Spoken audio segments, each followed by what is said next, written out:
Okay.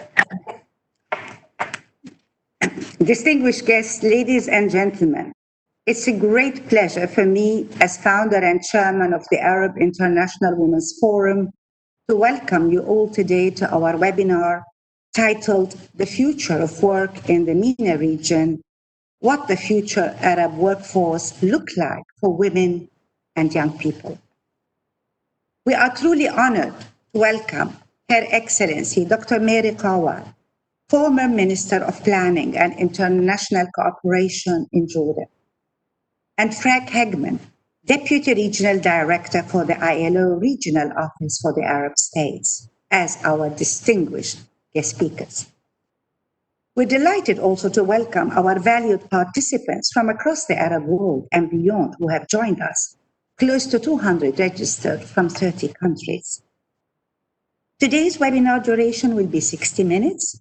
Following the introduction, I shall invite Mr. Hagman and Dr. Kawar to deliver their remarks. Then we shall have a discussion on key points raised, followed by questions received from participants. I would also urge you to submit your questions during the webinar. The Arab International Women's Forum has worked since its inception with a coalition of partners that include governments, global institutions, private sector, civil society, universities, and the media to deliver a decisive blueprint for action on youth unemployment and women's low participation in the workforce. Special focus was placed in recent years through our Young Arab Women Leaders Initiative to highlight the urgent need for stakeholders to come together to mitigate the future of work challenges impacting a complex and changing MENA labor market, where women and young people are still the most vulnerable due to economic instability and lack of opportunity. First, to say a few words about youth unemployment in the region. For more than 25 years, youth unemployment rates in the MENA have been the highest in the world, reaching 26.7% in 2020 and largely expected to rise in 2021 due to the pandemic. As the ILO reports, youth unemployment in the MENA is significantly higher than any other region in the world because mainly of the very high unemployment rates for young women in the region. Unlike unemployment in other parts of the world, youth unemployment in MENA tends to impact young people at all levels of education. University graduates make up a significant proportion, with many of them suffering from long-term unemployment and an over-reliance on the informal economy. Moving to look on women's economic participation. Despite the undeniable progress made in many MENA countries in the last 2 decades on gender equality and on enhancing women's participation in political life, in business, and in entrepreneurship, the region still has the lowest rate of female labor force participation in the world at 24.6%. Hence, women's economic participation and youth empowerment remain two critical and persistent development challenges for the Arab world. And both have been greatly exacerbated by the COVID-19 crisis in 2020, which has plunged millions of people worldwide into poverty and mass unemployment. The situation for both women and youth in the region is further complicated, as the ILO identifies, by the existing environment of momentous political social unrest, which has produced substantial damage to the economies and resulted in large numbers of internally displaced persons and refugees. Quite simply, without empowering that key 50% of human capital in the MENA, women in public life, in business, in civil society, in all sectors, the Arab world will not be able to achieve its development, prosperity, and progress, neither now nor in the future.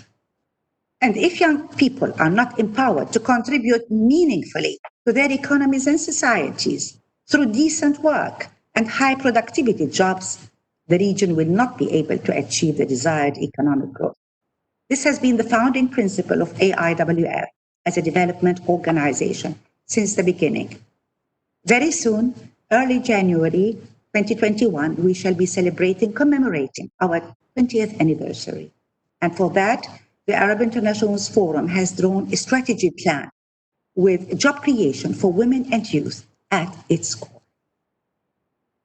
For women and youth to be empowered to participate in today's difficult labor market, as well as the fast evolving workforce of the future, the region will need to engage in multi-stakeholder dialogue and commit to macro and micro interventions to directly address the underlying challenge that have so far kept the region economically depressed and slow to change. Many of these necessary interventions were outlined in the ILO report on the future of work, published in January 2019, the year the ILO commemorated its centenary. I am very proud to have served as a commissioner of the ILO Global Commission on the Future of Work and contributed with the other commissioners to its findings as outlined in the landmark report, Work for a Brighter Future. The ILO report on the future of work calls for a human-centered agenda and a rights-based approach with key recommendations focused around three pillars. First, investing in people's capabilities, which includes an investment in lifelong learning, skills building, reskilling, and upskilling. This first pillar is imperative in the post-pandemic economic recovery efforts worldwide. Second, investing in the institutions of work, including regulatory frameworks. Third, it focuses on investment in decent and sustainable work for all. The report encompasses key priorities of concern to the MENA, and I'd like to refer to a couple of them. First, investing in the care economy, which would liberate women in particular to join the labor market and potentially create over 50 million decent jobs. Two, investing in green jobs, jobs that will help us transition to carbon neutral economy and foster entrepreneurship and SME development. Three, we need to invest in infrastructure to ensure that the digital divide between advanced economies and developing emerging economies does not continue to widen as it has done in recent decades. Critically, we need to put into practice a transformative and measurable agenda for gender equality at home and at work, because this is the key to unlocking the MENA's potential. And lastly, it is vital that we address the ongoing challenge of youth employment and implement innovative solutions that mitigate the brain drain migration of young people to other countries. It should serve as a call to action for all of us in the international and regional community that the Arab Youth Survey 2020 recently published reported that nearly half of young Arabs may leave their home country because of lack of job opportunities and widespread economic failure.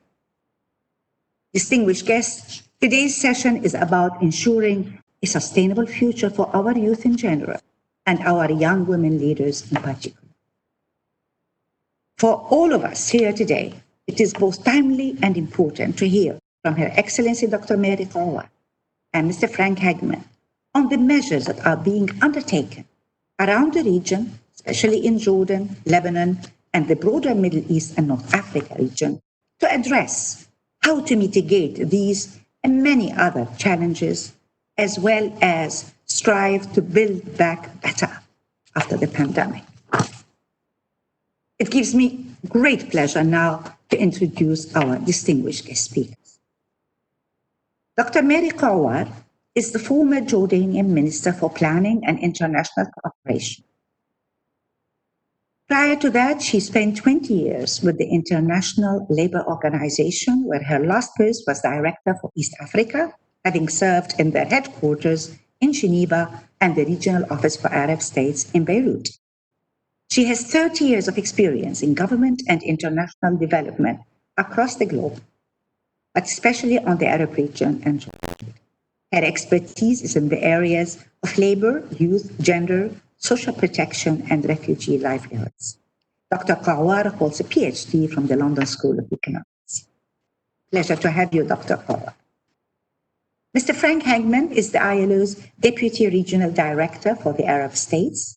He also heads the ILO's Decent Work technical support team for the region and has worked for the ILO for over 25 years. Previously, Mr. Hagman was Chief of Policy and Research at the ILO's International Program on the Elimination of Child Labor in Geneva. A political scientist and development economist by training, Mr. Hagman read at the Université de Montréal and Freie Universität Berlin and is a graduate of the German Development Institute. We're honored to welcome you, Frank and Dr. Mary. May I now invite you, Frank, kindly to deliver your remarks. Thank you. Thank you. Thank you very much, Haifa. Thank you very much indeed. And hello to you, to Mary, and to all our viewers, our audience from Beirut. Ladies and gentlemen, it is a great pleasure to join you today to discuss the labor market repercussions of the COVID-19 crisis on women and youth in the Arab region. This is the worst global crisis since World War II and requires unprecedented efforts to support recovery and build back smarter towards a better future of work for all, including for women and youth.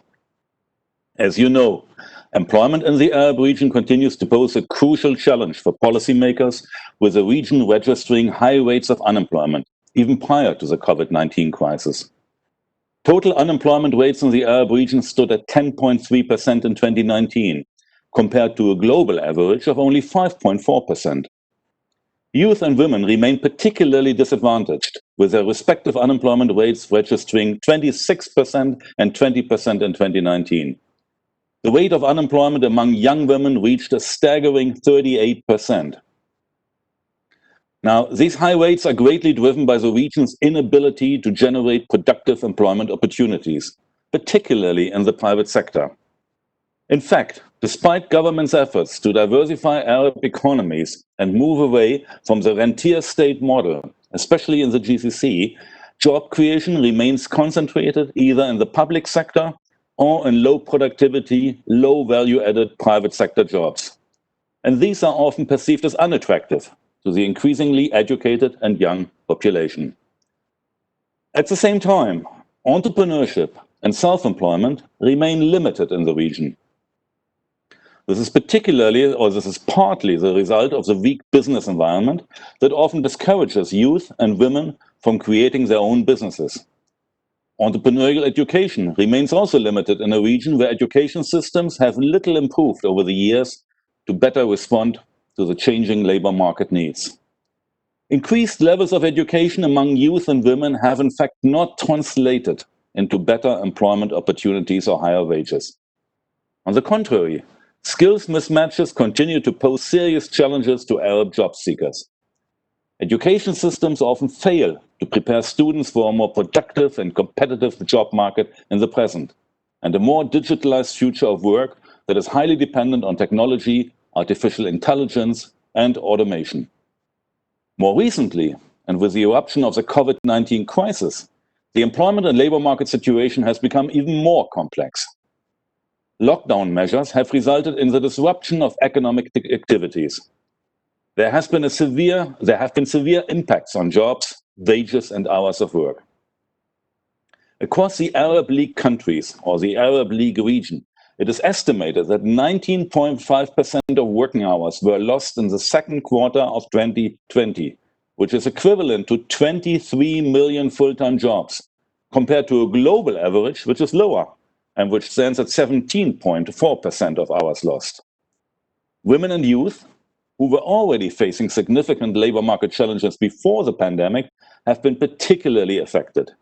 An estimated 5 million Arab women, representing 21% of total female employment, are employed in the hard-hit sectors and thus are at high risk of unemployment, reduction in wages, and/or hours of work. At the same time, close to 2 million Arab women are employed in healthcare services, constituting almost 50% of those employed in this sector. They are at the front line of the fight against COVID-19. In addition to working extremely long hours, they're often forced isolation away from home to avoid potential infection of their family members has generated further stress. With the closure of schools, childcare, and other care facilities, women are facing a double burden of longer shifts at work and additional unpaid care work at home. Teleworking arrangements, which are likely to become even more common in the future, have partially helped working women to better balance work with family responsibilities, shedding light on the importance of expanding digital literacy and skills. With regard to youth, on the other hand, lockdown measures and the disruption of activities led to a collapse in job vacancies, leaving new labor market entrants and recently laid off young workers working in crisis-hit sectors with fewer options to find employment. They are also at a higher risk of falling into long-term unemployment. As a result of COVID-19, youth are facing multiple shocks. These include forced disruption of education and training, job and income losses, and greater difficulties in finding employment. As of 2019, close to 30% of young Arabs, or 22 million youth, were not in employment, education, or training, the so-called NEET, N-E-E-T group. The NEET rate is particularly high for young women, reaching 42% in 2019. These rates are likely to further increase amidst disruption to education and training and the inability of a large number of students to access online learning. There's a risk of a lockdown generation that will feel the weight of the crisis for long. That said, and further to the fact that young people are usually among the first to lose their jobs, mainly those in the informal economy and in sectors where teleworking is not an option, switching to digital education has amplified educational inequalities.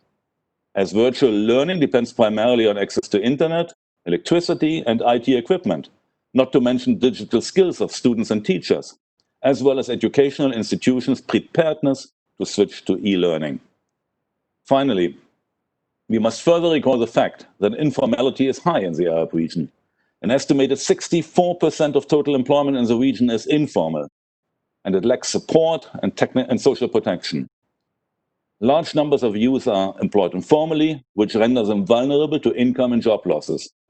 According to ILO estimates, 82% of all informal economy workers in the Arab region are significantly impacted by lockdown measures. So what needs to be done? What needs to be done to secure a brighter future of work? Against this challenging situation, eliminating unemployment and addressing the specific labor market needs of women and young people have become key, both as part of the emergency response to the COVID-19 crisis, but also as part of longer-term and more sustainable plans aimed at addressing long-standing structural challenges in the Arab labor markets. Preparing women and youth for a better, yet more complex future of work has also become a necessity amidst all the rapidly and often unexpected changes taking place in the world of work. Timely, large-scale, and coordinated policies are needed to protect employment and support businesses and incomes. These policies, along with a set of targeted measures, should pay particular attention to the needs of women and young people in order first to prevent the youth of today from becoming a lockdown generation, and second, to allow women to realize their full potential in a more inclusive and equitable future of work. Against this backdrop, and further to the immediate measures needed to address the repercussions of the COVID-19 crisis, longer-term interventions aimed at addressing the root causes of the challenges faced by women and youth, and which have only been exacerbated by this pandemic, are increasingly needed. More particularly, the Arab region needs first and foremost to focus its efforts on structural transformation in order to unleash the potential of the private sector and support the creation of jobs in high value-added, high productivity sectors that are more attractive to the increasingly educated young Arab women and men. This would also require increased investments in skills development programs to support upskilling and reskilling of workers to be able to effectively assume their roles and responsibilities. Reform to education systems more broadly are needed to ensure provision of the skills needed in the current and future labor markets, with increased focus on soft skills and STEM-related fields. Close linkages between the business sector and education are key to address the skills mismatch problem and create skills needed for the jobs of the future. Expanding access to social protection and building social protection floors are key measures needed in the Arab region. This would encourage increased participation of women in the labor market while also supporting the transition from the informal to the formal economy, where large numbers of workers have fewer means to address the repercussions of this pandemic and will thus dive into deeper poverty if no support is provided. Increased efforts are also needed to promote entrepreneurship and self-employment and create the needed environment to inspire and support future potential entrepreneurs. These include building business and entrepreneurship awareness, integrating entrepreneurship education and training into national education systems, and facilitating access to finance and local markets, amongst others. Furthermore, with a surge in telework during the COVID-19 pandemic and the move towards an even more automated future of work, bridging the digital divide between men and women on the one hand and between young and older workers on the other becomes crucial for the meaningful participation of all population groups in the future labor market. Encouraging the involvement of more women and girls in STEM-related fields is key to ensure that they are not left behind in the fast-changing world of work. In parallel, promoting lifelong learning for all is key to enable individuals to continuously develop their skills, including their digital skills, and respond to all potential changes to jobs and tasks. Further to the increased investments in digital skills, investment in IT infrastructures is also needed to support the transition to a more digitalized future of work. This crisis has shed light on the importance of the ICT sector and its criticality for the survival of many businesses and workers. Ensuring access of all individuals to IT infrastructure is critical to their ability to effectively engage in future labor markets and in the digital learning and education platforms that have widely developed during the COVID-19 crisis. Last but not least, and further to the multiple areas of reforms that I have already mentioned to promote the employment of young women and men in the Arab region, the region still requires a coherent and comprehensive policy framework for employment, which addresses holistically all employment-related challenges, including those specifically faced by youth and women. Greater attention should be given to national employment policies that need to be developed through tripartite social dialogue, with increased representation of women and youth who are best positioned to voice their needs and concerns. Thank you very much, and over to you again, Haifa. Thank you. Thank you, Frank. Thank you very much for an overview, a macro overview of the challenges that our young women and our youth are facing in the region now. But also, we appreciated to listen and to learn from you about the solutions and the recommendations to help the region get out from this crisis. And to meet these challenges. We will have more to talk about in the discussion, but I thank you very much for an outstanding overview of the situation. It gives me great pleasure now to invite Dr. Mary Tawar to deliver her remarks. Mary, over to you. Okay. Thank you, Haifa. Very nice to see you, Frank, and greetings to everybody from Amman. It's really a pleasure for me to be here today.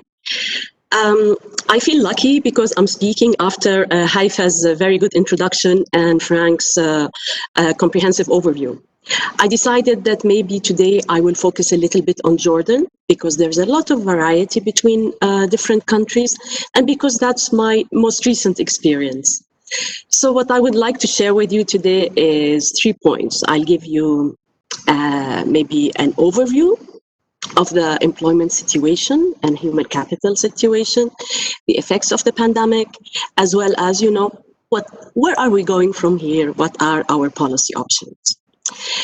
Haifa referred to the recent Arab Youth Survey, and it applies to Jordan that more than half of young Jordanians are considering immigration. And indeed, a country like Jordan has always had high-skilled immigration. And the survey reflects feelings engendered by widespread economic and social crisis even before the coronavirus pandemic. What does this survey suggest? It suggests that today, in a country like Jordan, we have two realities. One reality is when young Jordanians immigrate, they do well wherever they go. They are productive, even in the more sophisticated and very demanding technologically advanced economies. The other reality reflects the domestic economy, where youth is disillusioned and considered unemployable. Their high rates of unemployment it's said to derive from lack of motivation, perhaps, and rightly so, skills mismatch, low quality education. But all of this somehow disappears when they cross the border. So I am using this example to allow us to understand the causes of the problems and not only the symptoms. For far too long, we have been addressing the symptoms. Young Arabs succeed abroad because the economics which they immigrate to are competitive and reward what a worker brings into the labor market. In other words, the demand for labor and productivity is what determines the level of employment. At the local level, on the other hand, we are precisely challenged with that. We do not have a very competitive private sector, neither, and very limited labor demand. And I'll come back to this point. So what was the situation in Jordan right before the pandemic? Jordan was experiencing challenges in terms of modest growth. Even this modest growth has to be compared to population growth, because when population growth is higher than GDP growth, then per capita income decreases, as the case of Jordan. This is in addition to high deficits, increasing debts, and no fiscal space for issues such as social protection or even public investment that creates jobs. So all of the above has been translating into very slow job creation. So what are the facts that we know about Jordan already? I think Haifa and Frank mentioned a lot of it, so I will zoom through these very quickly in the interest of time and for us to have a discussion.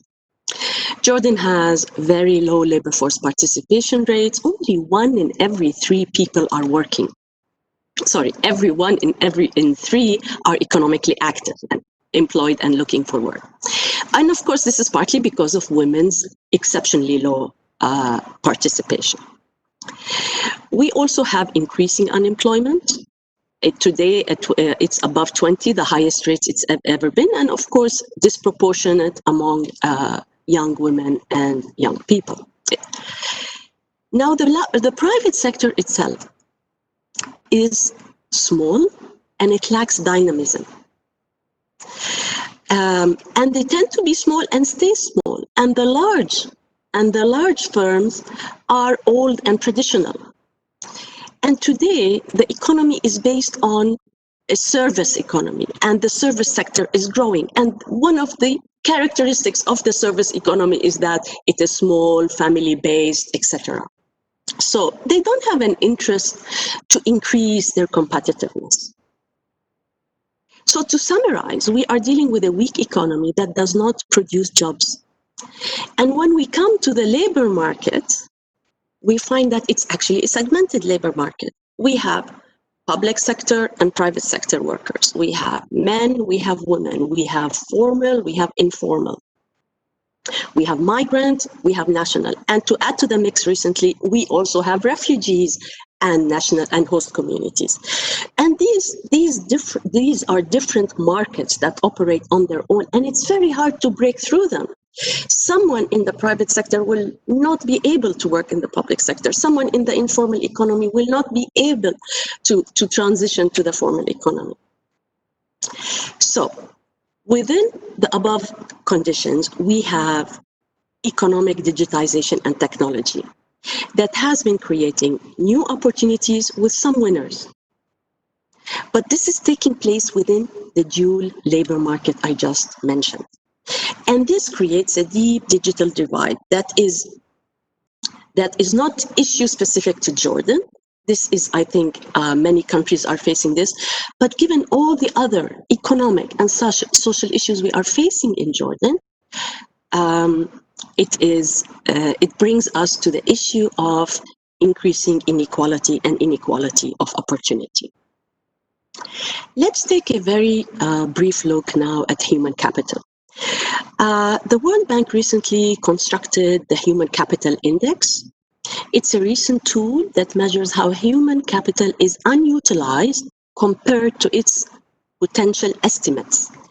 And in Jordan, we are utilizing around 55% of the human capital potential. Of course, this low value is attributed to underemployment, unemployment, informality, and immigration. But across the MENA in general, only 1 in 5 workers are deemed to be highly skilled. So when we talk about the future of work, and we look at the human capital, we find that we have a lot to do. So what I'm saying today is that we are dealing with a small-sized economy in Jordan, which is not growing. It's not producing enough employment in the first place. And when it does in a segmented labor market. So when it grows in construction, we have a demand for construction workers, then the number of migrant workers will increase, and we put the migrant workers in competition with the Jordanian informal economy workers. And that's the segmentation I was referring to. The point we need to understand is the causality, which is from an economy to a labor market. So unless the structural economic problems are not addressed, labor market policies will rarely be successful in the way we need them to be successful. And believe me, and I have my ILO colleague here, we have tried everything as ILO, as Jordanian government, to enhance women's economic empowerment, to promote youth employment, but we're still constrained by the bigger structural issues, whereby the success of these programs will continue to be limited. So let me say a few words about the pandemic amid the digital transformation we are facing worldwide. So the transformation towards a digital economy has already had an effect on the nature and prospects of work, as the pandemic has shown us. So the ILO declared the future of work, and there was the International Labour Conference, and we were talking about the future, but today it's like we have pushed a button that is fast forward, where overnight companies have to move to work remotely, where overnight education and teachers have to work remotely. So it's a fast forward situation. And it's clear that we have the winners and the losers here. The winners are those who were able to take advantage of these opportunities, the more educated, the skilled. The losers are the less educated and the less skilled, and those who would lose their jobs in these transitions and may have skills that actually belong to another era. Now, we thought these skills that will belong to another era will take us time, but now it was this fast forward button that I just mentioned. Now, the pandemic has exacerbated previous conditions in labor market and has made clear the extent of the digital divide. Professional workers in IT, in finance, and government were able to continue, but those in agriculture, in construction, elsewhere, they couldn't have the luxury of teleworking, and because they had low wages, so they had no savings and no more earnings. So it is a serious issue in terms of increasing inequalities. The pandemic will have for sure deep and long-lasting effects, and it will have different impacts on different workers. So although Frank and Haifa mentioned them, let me just say it briefly. Older workers who are retrenched and will struggle to get back into the labor market because their skills might belong to the other era, to a previous era. young job seekers whose delayed entry into employment puts all their future on hold. And they might be the first to lose their jobs. We might have problems, disruptions in education, in training. And, past recessions has always demonstrated us that youth unemployment is the last to recover. On women, we have heard a lot of accounts that women's unemployment increased faster than men's unemployment, and of course because maybe they are in the sectors that were more hit. This is added to responsibilities and increased work burdens. Just to share something, yesterday the government in Jordan took a decision that daycare will be closed until the end of the year. And today there's actually demonstrations outside the Prime Ministry that, if you want women to keep their jobs, you have to open daycares. And in addition to the fact that this sector, the workers in these sectors, in the thousands, are actually women. So this is just an example about the impact on women. And of course, we shouldn't forget that the curfews have been associated as well with increased gender-based violence. So what to do? And what are our options?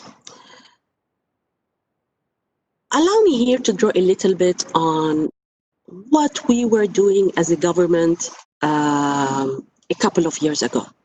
We had three big areas where we put our energy. One was reduce the debt and the deficit, achieve macroeconomic stability. Second, create the conditions for fast, inclusive, job-rich growth. And third, expand social protection in terms of the contributory and the non-contributory. So these were three big areas where everything I've talked about, the structure of the economy, the competitiveness of the private sector, and job creation, as well as the need to protect the vulnerable, protect the workers through efficient social protection, and the vulnerable through social assistance. Of course, this was being done with the support of the international community and within the framework of the SDGs. So while the COVID maybe derailed the government, I still see it doing it within those three areas. They have put a lot of effort to address this new reality in terms of loan guarantees, postponement of taxes at the macroeconomic level, protecting income of workers through social security, providing support to families, so supporting the financial sector, supporting the firms, and supporting the workers, and supporting those who are outside employment. Of course, there were gaps, in my view, especially in terms of women, as the closure of daycare center is one example. Another example is that when subsidies were given to families, it was given to the male head of household, and according to the Jordanian IDs, usually it's the man. So there were gaps, but it is exceptional circumstances, and they were working in very difficult environment. So the main issue which I would like to close with is that while the government today is addressing the immediate impact of the pandemic, we need to think of the medium and long term. It's as important, because unless we are addressing the pre-existing structural issues with the economy, change will continue to face problems into the labor market, and we will not be able to deliver for the young people and for the women. Thank you very much. Thank you very much. Thank you. Really, a tremendous and very, very comprehensive overview of Jordan, and a great experience you have, no doubt, in all these issues, both as an economist and as a member of the AIWF for so many years, senior member of the AIWF for so many years, and as a government minister. Thank you for putting forward all the challenges and hopefully the opportunities also that will come. I would like Rita to pick something that was triggered by both Frank's contributions as well as Mary's on Jordan. Education. Education remains, if we want to start addressing these issues, and I know there are a lot of things to address, but we have to start somewhere. We do have some of the best universities and schools in the Middle East, across the Middle East. So how can we create that link between our universities, our education system, and industry, stroke private sector? Because at the end of the day, we need the jobs that are required by industry. We need our young men and young women to be educated and ready to take these jobs. Also, these industries and private sector can provide internship, can help with the skilling and upskilling and reskilling that we're talking about. This happens in all the time in Europe and in other regions in the world. It is not as yet happening, this linkage in our region. How can we address it? Frank, I'd love to have your thoughts, and then Mary on the subject, please. Thank you. Thank you very much, Haifa. Let me make 3 points there. And I think the most important one is really one of bringing all parties which matter in the labor market and which have a bearing on the labor market together in the reflection process and in the policy formulation process. As you know, the ILO is a tripartite organization. We do not only have governments as members, as constituents, as most or all other UN bodies have, but we also have trade unions, therefore workers' organizations and employers' organizations. Now, in many countries, these three come together in what we call a tripartite dialogue, and policies then are developed together and formulated together based on the needs of the different parties in the labor market. Now that happens in this region, unfortunately, only to a limited extent. In some countries, we do not have effective workers' representation, and in countries where we have it, the platforms for dialogue are often insufficient.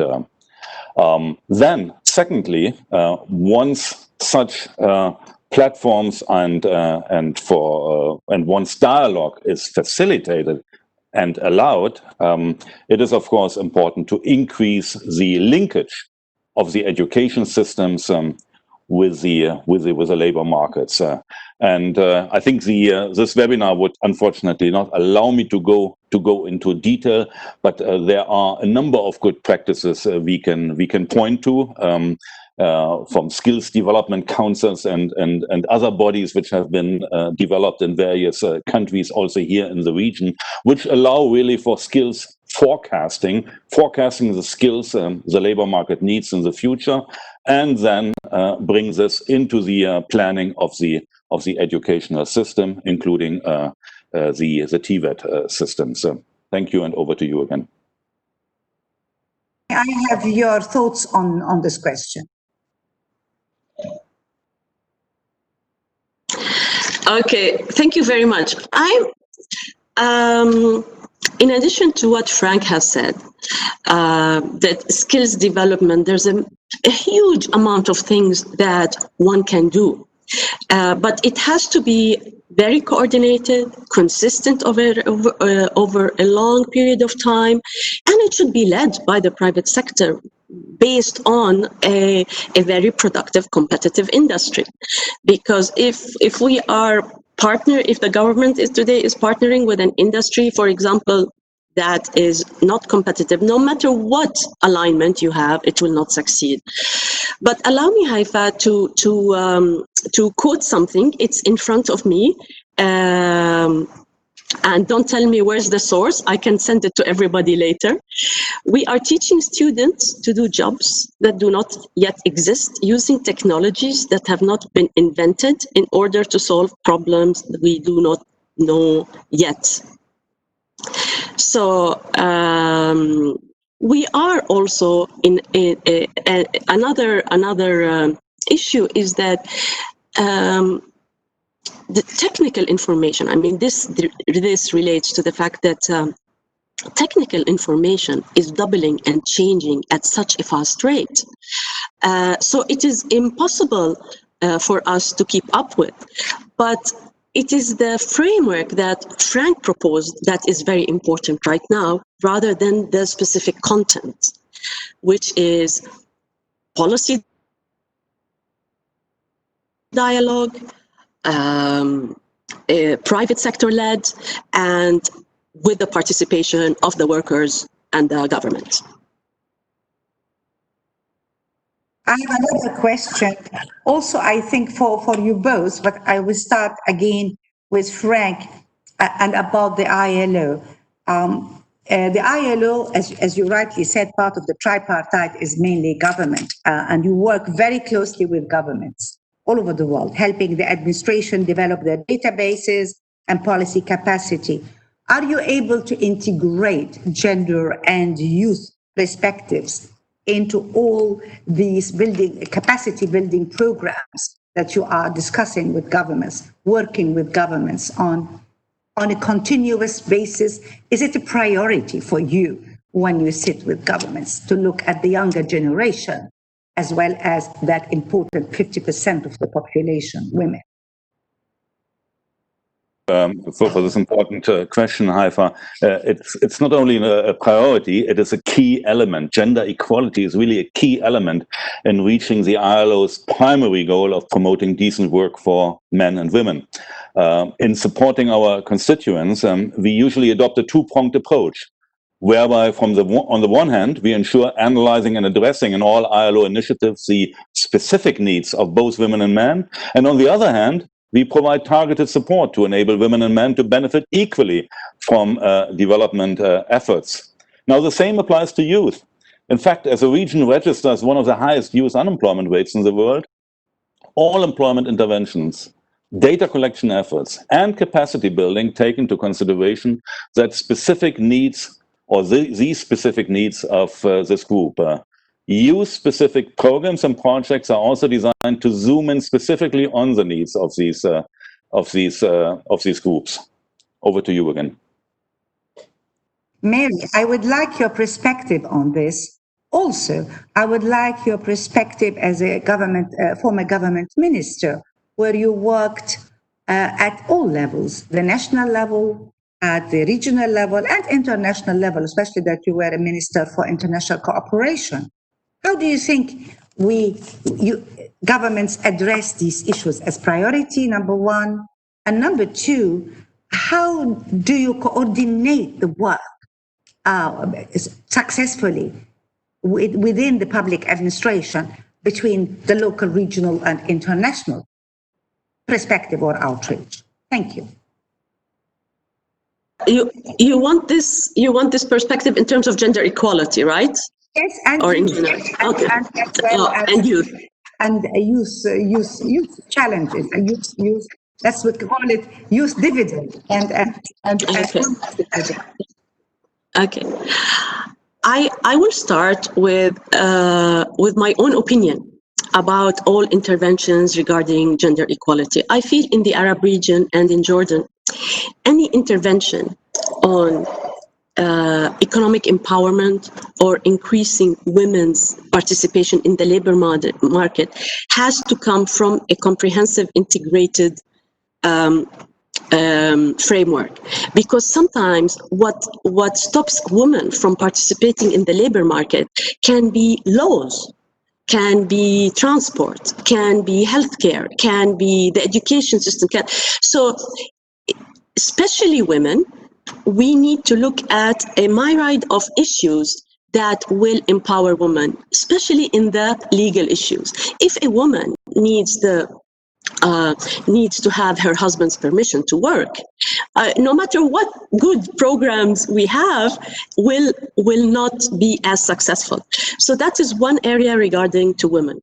In terms on youth employment, I find a disproportionate now I'm talking personal, disproportionate attention to the supply side, skills training, job placement, etc. It's because it's easier and we can do it. It is more challenging to address the structural issues in the economy, like the competitiveness of the economy, how open it is to international integration. These are very difficult issues. So we keep training young people and we hope that we will make a dent. So that is now Mary speaking. What was the government doing? The government was very serious about gender and youth. In terms of youth, they had a national policy for youth that had how do you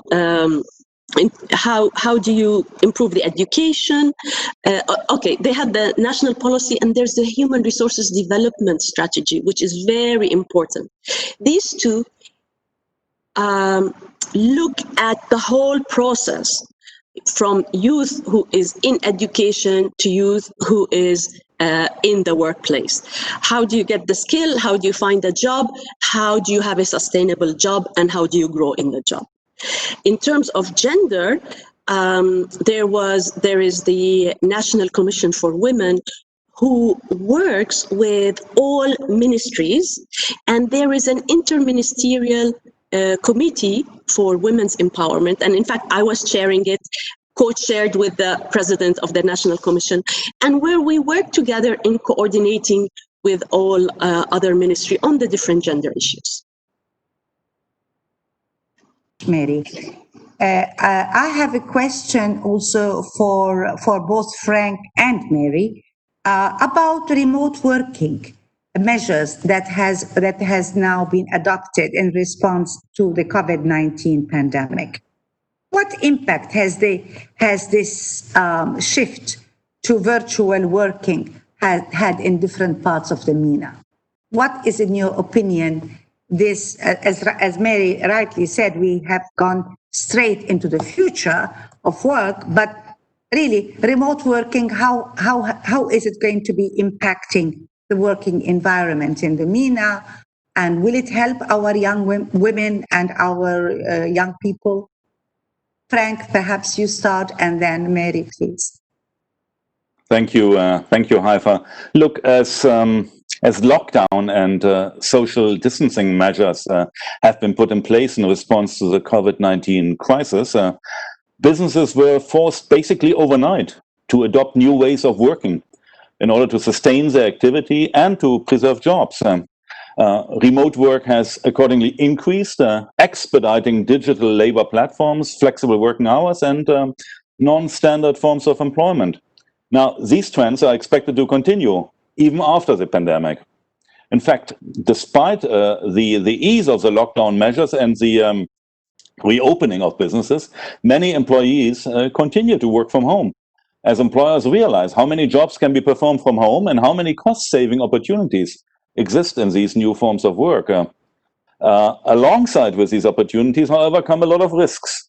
I think we have to be very much conscious of that. In fact, the current pandemic has exposed, as we said, inequalities and vulnerabilities, and shed light on the urgency of increasing investment in IT infrastructure and enhancing digital skills. These will really be key for the rapidly adaptive, more equitable and inclusive future of work. Also, I think we have to keep in mind, as remote work opportunities increase, there's a risk of working conditions remaining or getting poorer. So adaptation strategies have to include expansion of social protection coverage to remote workers, the adaptation of the scope of laws and regulations to ensure their effective protection, and, as I pointed out earlier, the promotion of social dialogue, which includes remote workers, the platform economies, and increased investments, linking up with what Mary said, not only that the care sector is kept open, but that it is being increasingly invested in order to support women's employment. Thank you for that, and I hand over to you again. I'd like your interest on this matter. Also, importantly, what Frank said, probably we need a new legislation to protect those working from home. I don't know if the current working contracts cover people working from home, perhaps now, but what about in the future? So it will be useful to look at the legislative framework also. May I have your comments also, Mary, on? Yes, it's precisely that, Haifa, and I can only add to what Frank is saying. I see more focus in the media here in Jordan and maybe on the Arab region on how technology is shaping remote work, and less on how it is affecting the worker themselves, right?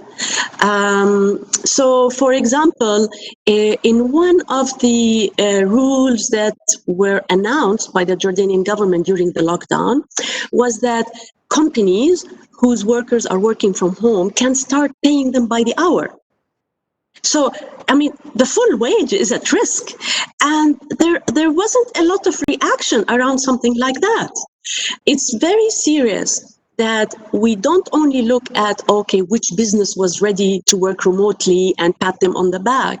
It is, how are the workers faring as well? And are there changes in their working relationship with the employer, especially in terms of wages?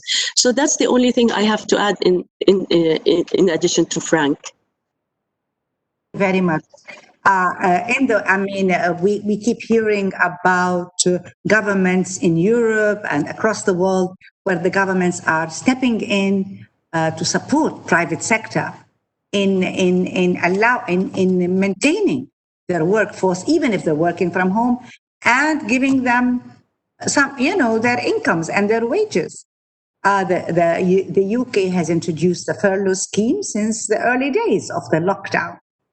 They keep adapting it to changing circumstances. So I think I'm not so sure we have commenced something like that in the MENA, but perhaps something like this should be considered depending on how long are we going to stay in this crisis. But rightly, as Mary said, we need to start preparing also for out of the crisis, and not only the immediate issues currently everybody is facing, and no doubt governments are very much addressing them and trying to deal with them, but the short term, the medium term, and the long term for the population and for people in general. So one has to have all that, views. So I would like just to have a final comment before I thank you, a final word from you, Frank, on the future. Thank you, Haifa. Look, I think this crisis has demonstrated really the importance of preparedness. The importance of preparedness and the importance of planning ahead. It has struck this region relatively unprepared. Now, all these furlough schemes you referred to, yes, it's good if you can afford them. Let's put it this way. Many countries here in the region would not be able to afford them because they just don't have the fiscal space for that, And now, if you don't have the fiscal space, well, you don't need to despair either. I mean, many countries will never have the fiscal space, but at least they can afford policy making, and they can afford social protection schemes. That is not a luxury. That is not a luxury. So, in good times, prepare for the bad times. And that's a little bit lacking here in this region. The planning ahead and the preparedness. It's a region which goes from one crisis to the next. But it is surprising to see how little many countries are actually prepared for crisis management. Thank you, and over to you.